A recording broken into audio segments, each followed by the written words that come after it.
And we're back once again. Round two of the Morning Exiles podcast. It is Valentine's Day. It is. And let me just pull right out so you can see this lovely smiling face that has joined us once again here with us at La Divina Italian Cafe. State Representative Paula Davis, and always a pleasure to have you. So always fun to have you. I saw the picture of you and John from your wedding day. Yes. And I look just the same, right? You do. That's what I commented on the picture, that you two have not changed at all. John has a little more gray in the temples. That's called character. It is called character and wisdom, right? Mm-hmm. See, here we go. Yeah. But no, that's just old. I have a little gray. I just go to my favorite hairdresser, Brian, and he covers it up. So. Brian ought to own an auto paint shop for all the touch up he does. I know Karen is a customer. Yeah, I know. A client. Yes, indeed. We love Brian. He's awesome. And I'm going to see him today. It's like Facto Bake for hair. Right. If you see any grays right now, they're my natural blonde and brown is going to come back out today. So what are y'all doing for Valentine's Day? So we normally do not celebrate Valentine's Day. Really? We don't. Every day is Valentine's Day with John Davis. Y'all know that. So hope he's listening. He's in the truck right now. But we are actually going to go to a friend's house. She's been slow cooking short ribs for 24 hours. So I think there are 6 couples. Of course, come on. And they always have, they travel to Italy, and they have a friend in Italy where they get wine. And so, Bill, you would appreciate that. So we have Italian wine every time we go. They have a cellar, and it's just amazing. Well, that sounds good. But what did you bring friends for Valentine's Day that have a cellar of Italian wine? You bring them a really good olive oil. But we have that also because Marco also provides great olive oil. Okay, and how cheeses. about some really sumptuous chocolates that'll go well with that wine? Oh, that's a good idea. Yeah. And where can I get that here? You can find Godiva, which will work quite nicely. Oh yeah. At Barnes and Noble, as a matter of fact. I'm going to do that. And that will work with that great deep red Italian wine. That's a great idea. So what are they cooking?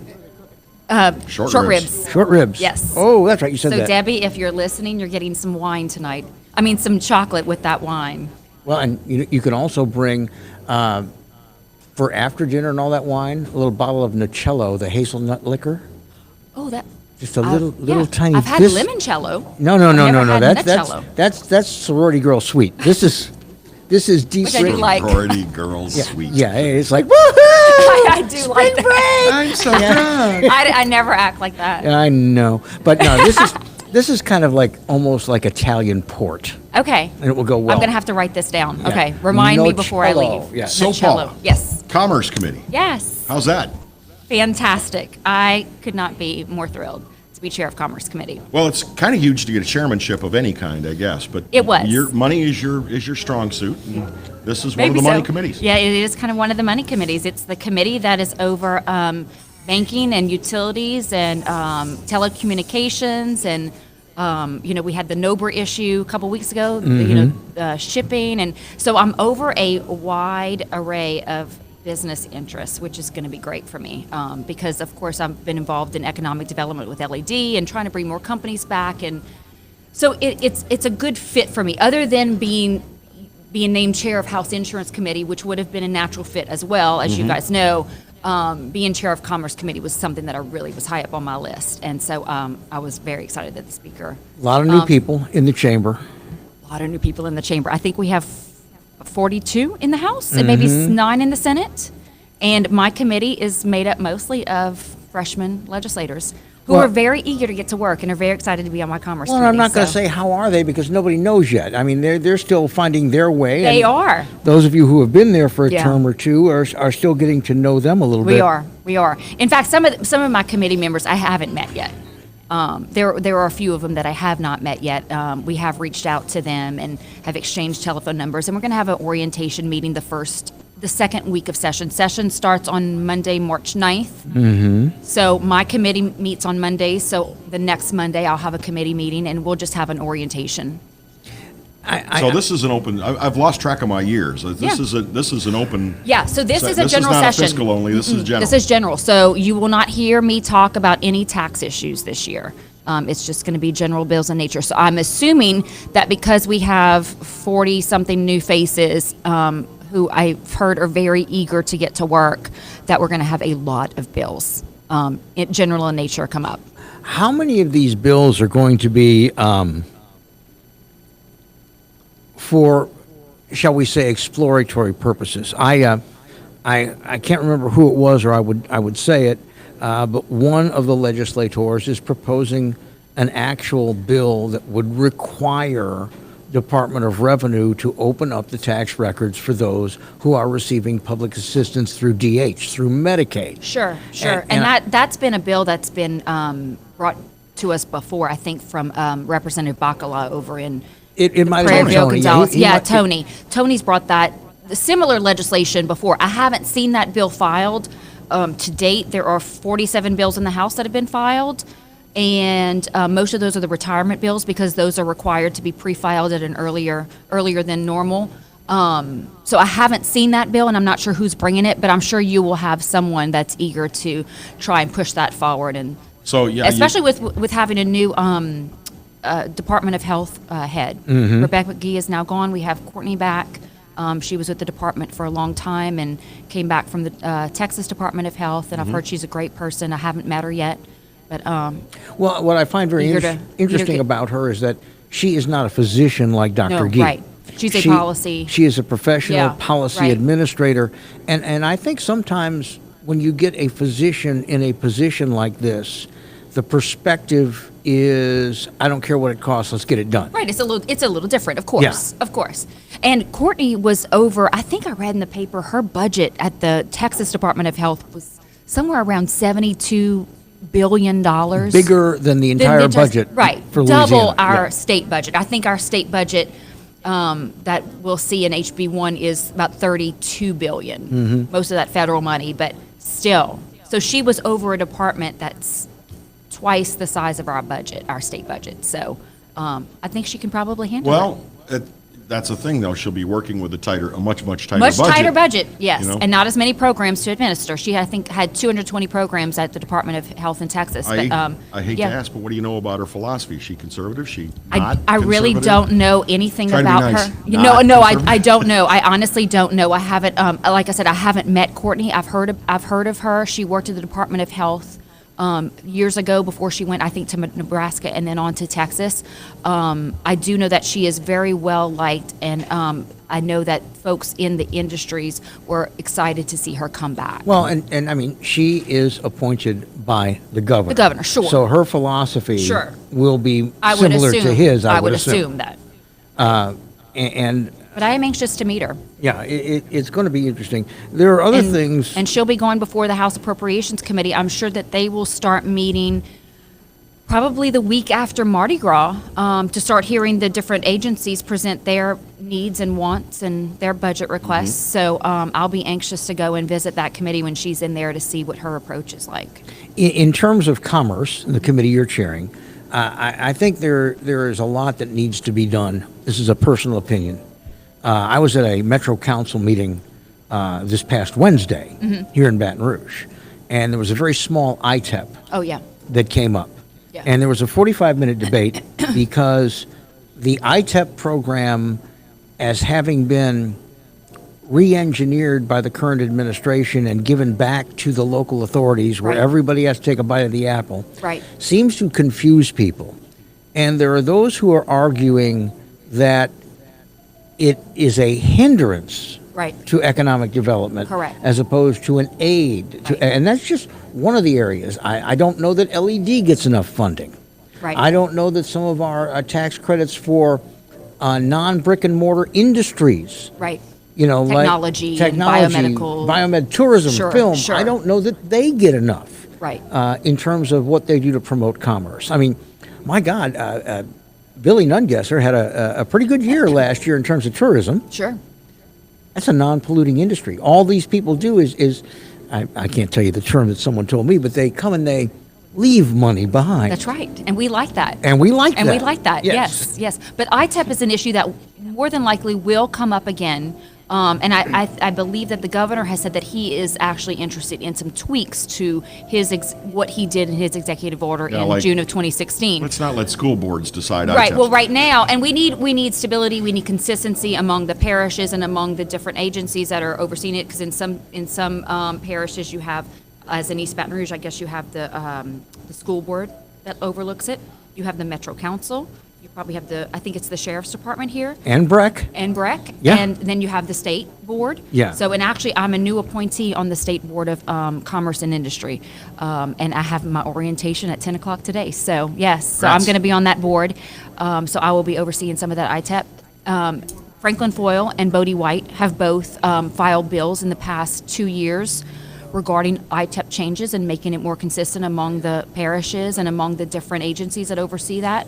So I think that's absolutely necessary. We have these advocacy groups, and I'm not casting aspersions on right. Cast asparagus on on their motives. Asparagus on them. But I think a simple requirement should be able to do basic mathematics. Yeah, yeah.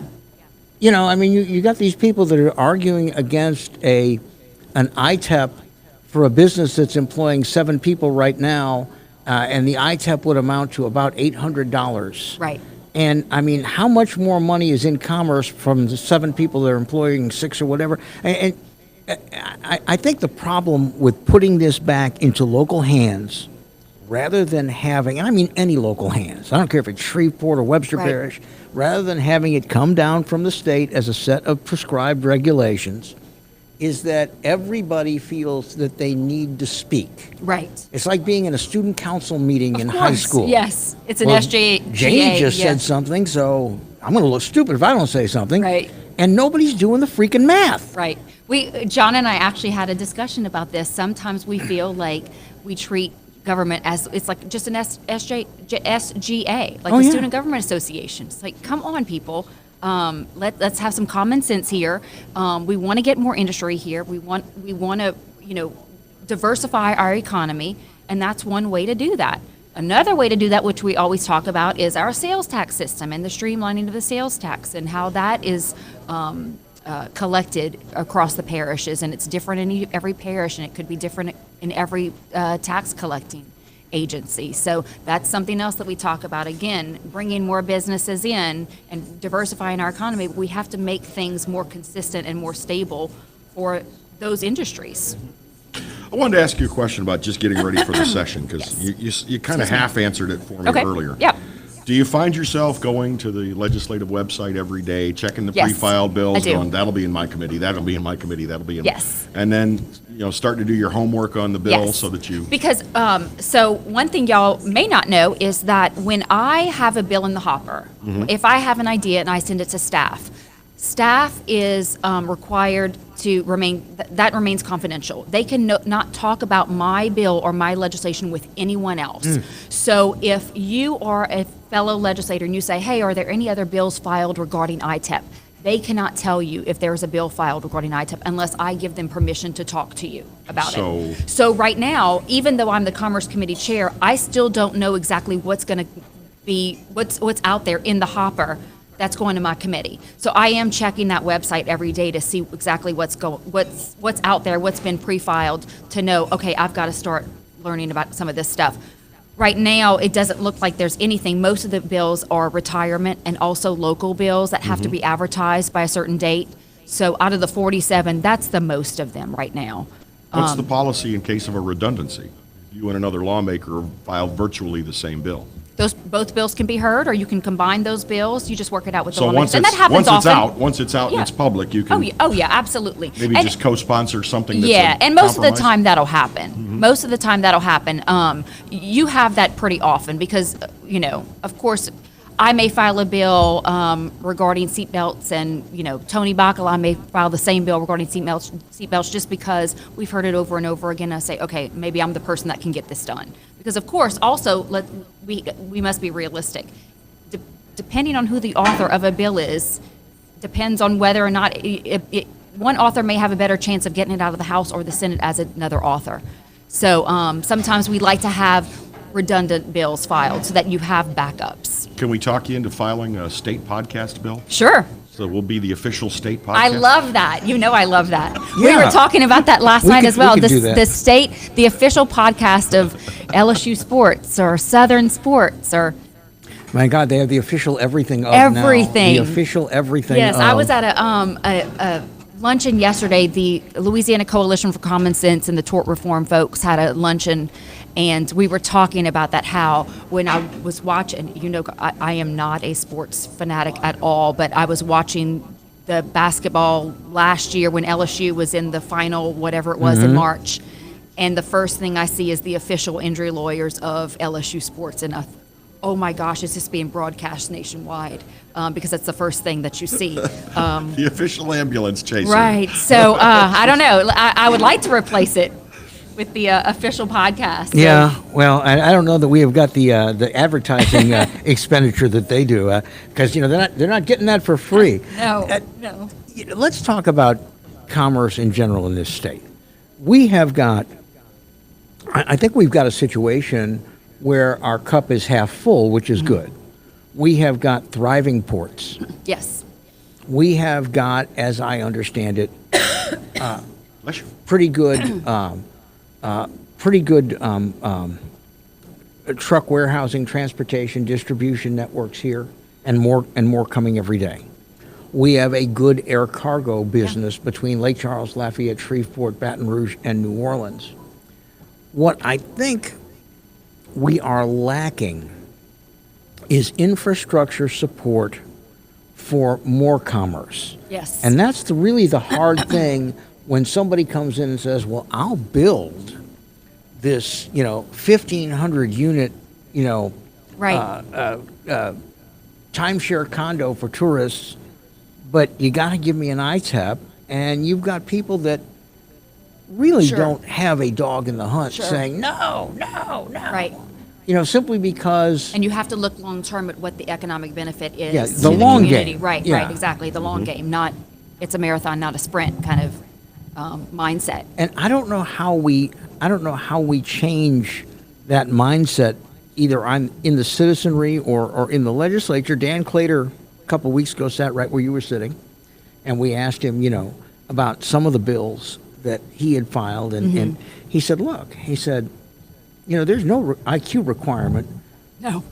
He said, I can do all the research and find out what's going on. He said, I could be sitting from somebody from a tiny little town in a tiny Right. little parish who just barely got out of high school and doesn't care what's happening in the rest of the world, and their vote counts the same as mine. Correct.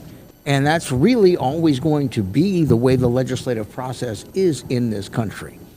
So I guess the question is, what kind of initiatives are you and your colleagues going to try to spearhead in this session with so many new legislators?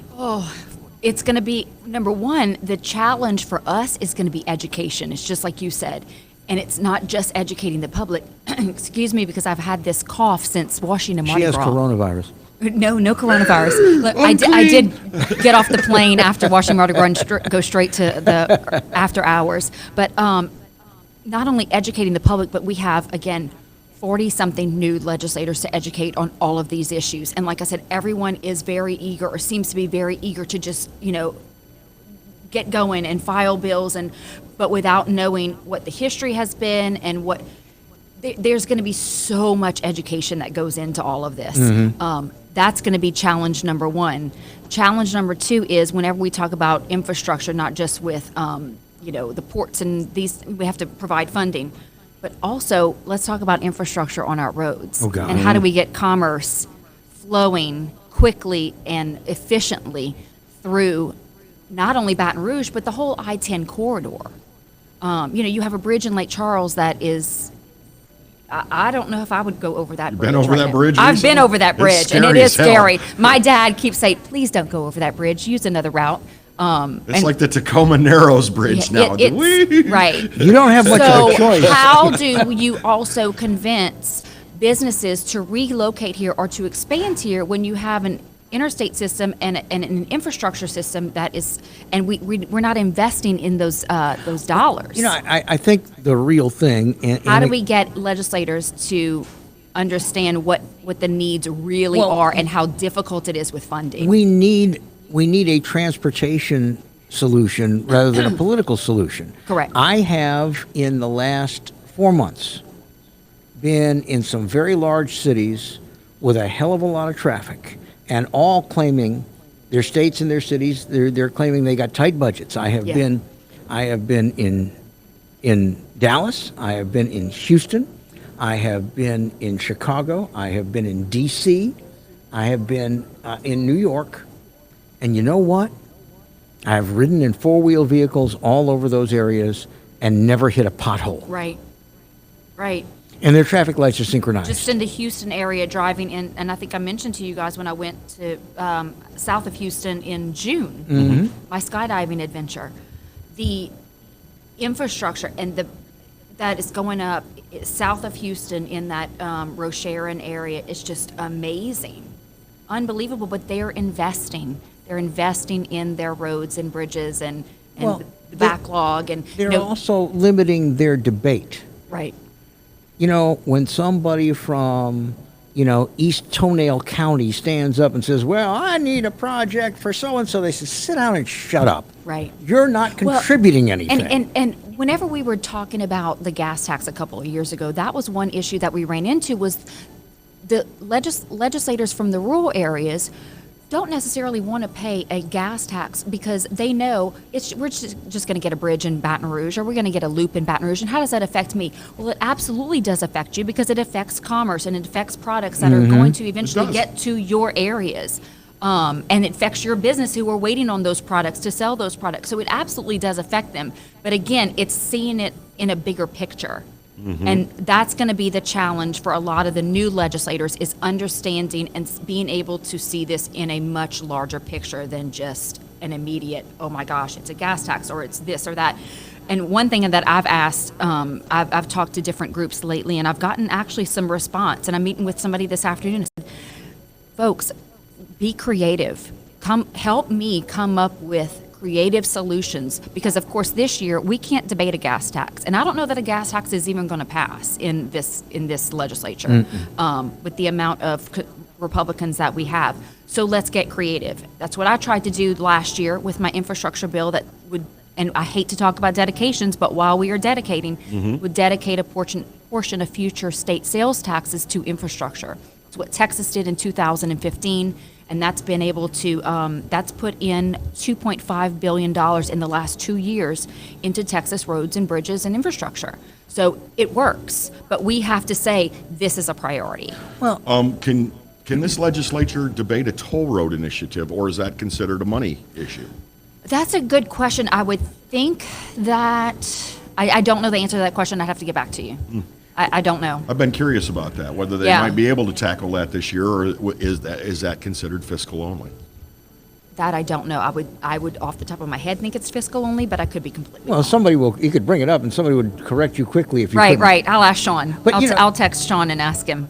I don't know, and I haven't heard of anyone bringing up that issue. There's so much new ahead of you all, and I always look forward. I like to listen in on the first few floor sessions when there's been a big overturn in personnel, because those first few floor sessions in personal privilege can get very entertaining at times. Yes. But you also got Butch Spear is gone. Yes. And I'm trying to think of his counterpart, but I mean these guys. Now that you've said it. Yeah, I know. I'm embarrassed. But there's going to be new people calling. It's going to come to me, yes, because calling the Yolanda shots took in the over. chambers, Yolanda took over. Yolanda Dixon took over in the Senate, so she's the new Senate clerk, and then Michelle Fontenot is the new House clerk. And Michelle's so women, clerking two really big positions. Yeah. So Michelle has been with the legislature, I think, since 1997. Yeah. And I've known her since then. She's an amazing attorney, great person. I was so happy for her and so excited for her that she got that job. And Butch was great about having her as an apprentice all of last session, and he sat with her and she learned a lot, and she'll be great. But now it's going to bug me, and he's going to kill me for freaking. It'll come.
back in session. Yes. We're going to do the Paula and Ted show. I like it because I know we will both. And Ted is the chair of House Criminal Justice Committee. Oh, perfect for Yes, him. the Capital Region did really well with our committee chairs. So we have, I'm chair of House Commerce. Ted is chair of Criminal Justice. Edmund Jordan is the vice chair of House and Government Affairs, which is part of redistricting. That's going to be redistricting in 2021. I like Edmund. He's kind of a quiet great. man. He's kind of the Gary Cooper of the legislature. He's great. Edmund's great. Chad Brown is the chair of the House Insurance Committee. And of course, Clay Shack-Snyder is our speaker. So we did really well, and we are getting our Capital Region legislative delegation geared up again. Steve Carter was our chairman for, I guess, the past 12 years. And so we're going to hold elections, I think, the first week in March. I'm the acting chair right now because I was the vice chair the last term. So we shall see.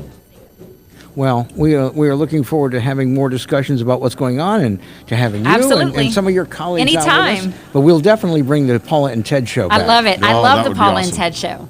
Happy Valentine's Thank Day you. Happy to Valentine's you and Day. yours. Thank Give you. our best to John, would you please? I will. He is traveling to New Roads this morning, so And you can probably get a bottle of Nocello right that's next exactly door. what I'm going to do. There you go. There you go. Paula, They may have Godiva. excellent to see you they again. may. They may. But there's a Barnes & Noble on every corner Yeah, now. true. they've And I got could always Godiva. use a good book. There you go. So Happy Valentine's Thank Day, you. one and all, and we hope you'll join us next Tuesday morning from right here at La Divina Italian Cafe. Goodbye and have a nice Valentine's Day, everyone. awesome.